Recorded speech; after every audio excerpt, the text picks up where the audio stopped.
Here we're going to take a look at Knapps' stages of relational development. This picture here shows us the 10 stages of the relational model. But one of the things that I want you guys to remember is that here it's in 3 parts. One part is coming together. This next part is relational maintenance. And then this third part here is coming apart. And that's going to help us remember the different stages and how they fit. So one of the things I need you guys to remember about this is that our relationships are not linear. One of the flaws in this model is that it portrays itself as a linear experience. Our relationships work on more of an ebb and flow. So as we go through these things, think about the various stages, how we may go from one stage, then back to another, and work our way around this. Here you'll notice that we have 10 stages, and then they're going to be broken into 3 parts. So the first stage here is the initiating stage. The first stage is initiating. Now the goals in the first stage of a relationship are to show that you're interested in making contact and that you're the kind of person worth talking to. The stage is relatively brief. It generally follows conventional formulas such as handshakes, remarks about the innocuous subjects like the weather, a friendly expression. Now these behaviors may seem superficial and meaningless, but they're a way of signaling that we're interested in building some kind of relationship with the other person. The next step is experimenting. Now the key word I want you guys to remember is uncertainty reduction. Uncertainty reduction. And here, uncertainty reduction is the process of getting to know others by gaining more information about them.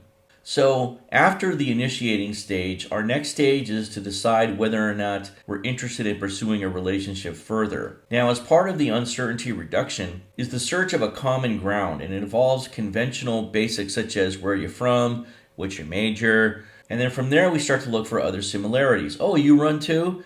You ride your bike too? That's pretty cool. How many miles a week? And then from there, you start to build on your similarities. One of the hallmarks for the experimenting stage is small talk. So even though we may dislike it, we tolerate this ordeal of small talk because it serves several functions. First, it's very useful to find out which interests we share with the other person. It also provides a way of auditioning the other person to help us decide whether a relationship is even worth pursuing. So in addition, small talk is a safe way to ease into a relationship, and you haven't risked much as you decide whether or not to proceed any further. Stage number 3 is intensifying. Now, several changes in communication patterns occur during the intensifying. The expressions of feelings towards one another become more common. Dating couples use a wide range of communication strategies to develop their feelings of attraction.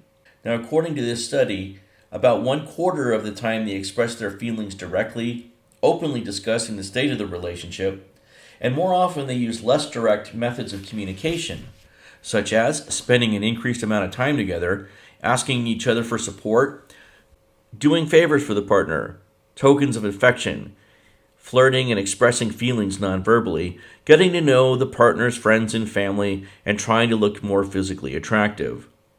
Now the problem, of course, is that this stage doesn't last forever. Sometimes romantic partners who stop feeling goosebumps begin to question whether they're still in love.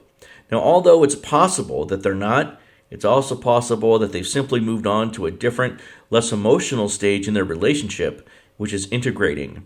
Now, in the integration stage, as relationships strengthen, the parties begin to take on an identity as a social unit. So in romantic relationships, invitations come addressed to the couple. Social circles merge and the partners begin to take on each other's commitments. Sure, we'll spend Thanksgiving with your family. Common property may begin to be designated our apartment, our car, our song. Partners develop unique ritualistic ways of behaving. Close friends may even begin to speak alike using personal idioms and sentence structures.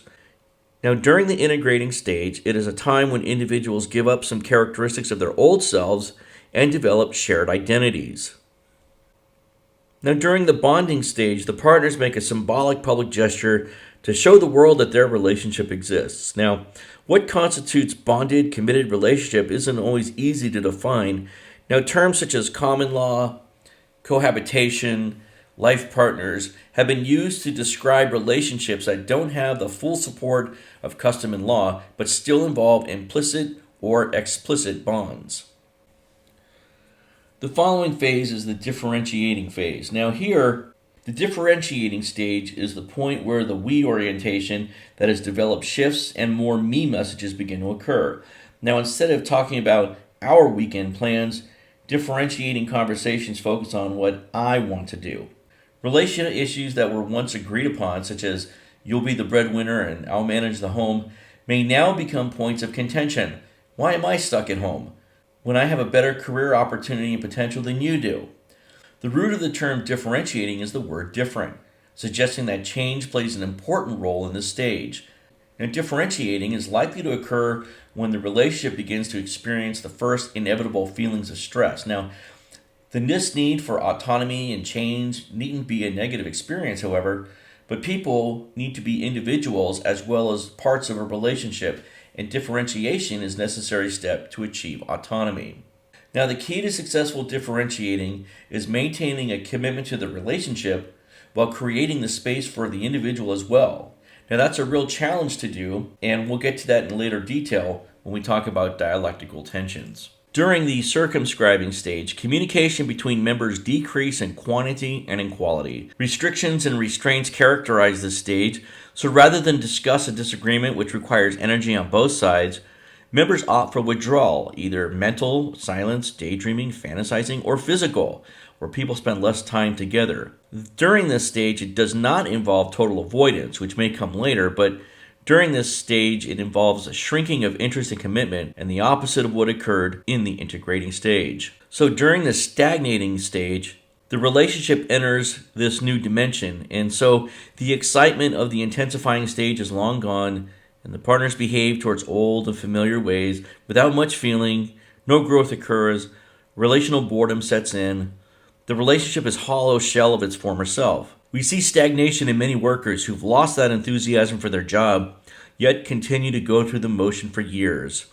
The same sad events occur for some couples who unenthusiastically have the same conversations, see the same people, follow the same routines without any sense of joy or novelty.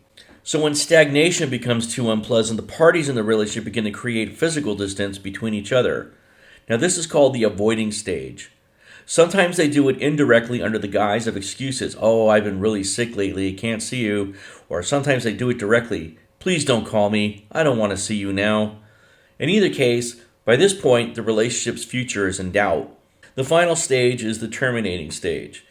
Now, many career partnerships, friendships, and marriage last for a lifetime once they've been established, but many do deteriorate and reach final stages of terminating. So characteristics of this stage include summary dialogues as to where the relationship has gone and their desire to disassociate. Now, the relationship may end with a cordial dinner, a note left on the kitchen table, a phone call, or a legal document.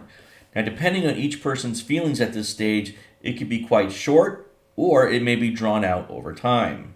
Regardless of how long it takes, termination doesn't have to be a total negative. So understanding each other's investments in the relationship and needs for personal growth may dilute the hard feelings, but in fact, many relationships aren't so much terminated as redefined. A divorced couple, for example, may find new, less intimate ways to relate to one another. Now, the way the couple splits up also makes a difference. It's also no surprise to find that relationships are most possible when communication during the breakup was a positive experience, so expressions that there are no hard regrets for time spent together, other attempts to minimize hard feelings. When communication during the termination is negative, so therefore being manipulative, complaining to third parties, friendship is also less likely. After termination, couples often engage in grave dressing, a retrospective attempts to explain why the relationship failed. Now, the narrative of each partner creates a what went wrong and has an impact on how the couple will get along after their breakup. Imagine the difference between saying and hearing, we just weren't right for each other, versus he was too selfish, immature, or committed to be in a relationship. So here are some of the limitations of the developmental perspective. So while Mark Knapps' model offers insight into relational stages, it doesn't describe the ebb and flow of communication in every relationship. So, for instance, Knapps suggests that every movement among the stages is generally sequential. So relationships typically progress from one stage to another in a predictable manner as they develop and deteriorate. Now, one study found that many terminated friendships did not follow a pattern similar to the one used by Knapp. However, several other patterns of development and deterioration were also identified. In other words, not all relationships begin, progress, decline, and end in the same linear fashion.